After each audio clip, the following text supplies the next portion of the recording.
कर्मचारियों का तो पहले ही इतना शोषण हो रहा है। 2016 का जो नोटिफिकेशन था, जो एमएचए भिजवाया 7/4/2016 का, उसके बाद डीटीएल एनडीएमसी में लागू नहीं हो पा रहा है और हम लोग एमएचए की रिपोर्ट का इंतज़ार कर रहे हैं कि रिपोर्ट आए।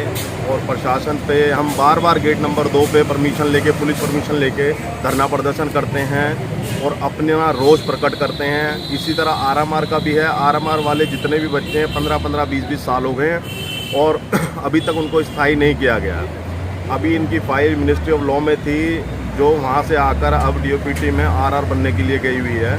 और हमें आश्वासन दिया गया है प्रशासन की तरफ से कि जल्दी फाइल एनडीएमसी में आएगी और सभी लोग स्थायी हो जाएंगे, क्योंकि कर्मचारियों में अब सब्र का बांध टूट गया है। हर दूसरे तीसरे दिन किसी आरएमआर कर्मचारी की डेथ हो जाती है। इस कारण भी एक रोष हो रहा है कि आखिर कब तक। 15-20 साल एक इतना लंबा टाइम होता है कि आधी ज़िंदगी तो निकल ही गई है। कुछ लोग तो रिटायरमेंट की कगार पे बैठे हैं और अपना घर का पालन पोषण करने के लिए 12-13 हज़ार रुपये में, कोरोना में इतनी बीमारियां चल रही हैं तो गुजर बसर तो बहुत दूर की बात है, बीमारियों का खर्चा भी लोग नहीं उठा पा रहे हैं। अपने बच्चों को स्कूल की फ़ीस भी जो स्कूल से ना तो माफ़ हो पा रही है। स्कूल वाले भी पूरा अपना जो है जितना शिकंजा कस सकते हैं वो कस रहे हैं, जिससे कि आराम कर्मचारी बिल्कुल ही डेप्थ में जा रहा है और डिप्रेशन में है। इसलिए अपना रोष प्रकट कर रहा है, डेली प्रकट कर रहा है, ताकि वो जल्द से जल्द स्थायी हो जाए। सर, लेकिन एनडीएमसी अपने आप में एक स्वतंत्र संस्था है, लेकिन फिर भी कोई फैसला नहीं ले पाते। जॉइंट एक्शन कमेटी के अध्यक्ष श्री रविंद्रनाथ भारती और महागठबंधन के अध्यक्ष श्री किशनपाल कठाना और मैं महागठबंधन का संयोजक हूँ, जितेंद्र मेरा नाम है।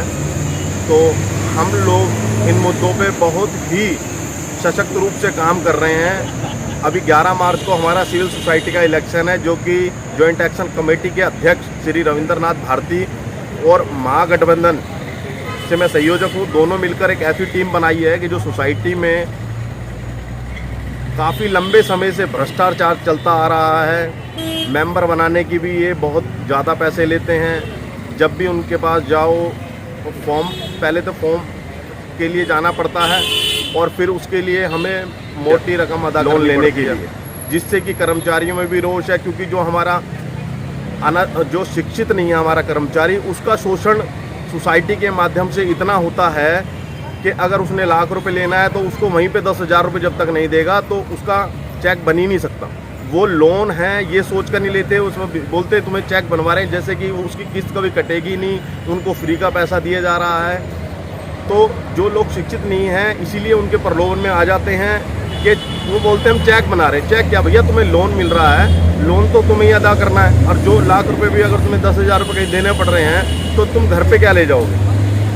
इसलिए उनका सिविल सोसाइटी में भी शोषण हो रहा है। इसीलिए हमने श्री रामनिवास गौड़ जी, जो सचिव पद पर वर्तमान काल में रहे हैं, तो अब वो भी रिटायर हो रहे हैं। इससे इस बार वो इलेक्शन नहीं लड़ रहे हैं, लेकिन जो उनके जीते हुए कैंडिडेट पिछली बार थे वो इस बार भी उनके नाम से चुनाव लड़ रहे हैं, ताकि उनके नाम का जो है लाभ उठाकर वो फिर सिविल सोसाइटी में एग्जीक्यूटिव पद पर आ सकें। अगर उनके अंदर उन्होंने काम किया होता और इतनी काबिलियत होती उनके अंदर कि उन्होंने कर्मचारियों के लिए काम किया है, तो पैनल अपने नाम से बनाएं और लड़ें, ताकि लोगों को ये मैसेज जाए कि हाँ इन्होंने काम किया है। और रामनिवास जी के चुनाव ना लड़ने के बाद भी ये इतने काबिल हैं कि ये अपने दम पर चुनाव लड़ सकते हैं। कर्मचारियों पे पूरा भरोसा है कि इस बारी वो इस भ्रष्टाचार की चेन को तोड़कर जॉइंट एक्शन कमेटी के अध्यक्ष रविंद्रनाथ भारती की टीम को लाकर पूरी तरह एनडीएमसी को भ्रष्टाचार मुक्त कराने में एक नई